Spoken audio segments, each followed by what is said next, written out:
So when you start seeing this message, it's time to replace the battery in your key fob.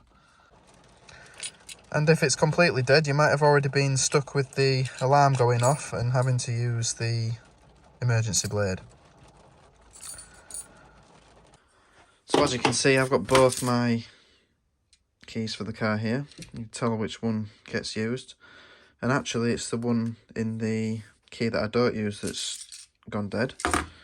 So start by removing the blade, and what you need to do is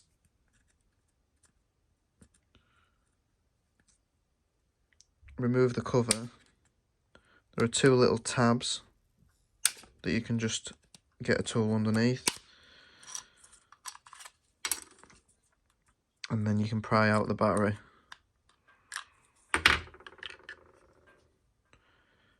Now the battery is a CR2450, and the only place I've been able to find that stock these are Screwfix,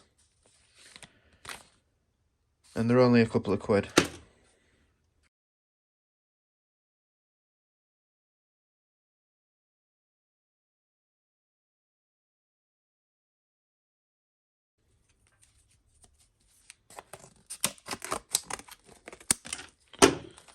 So we'll fit the new key, battery,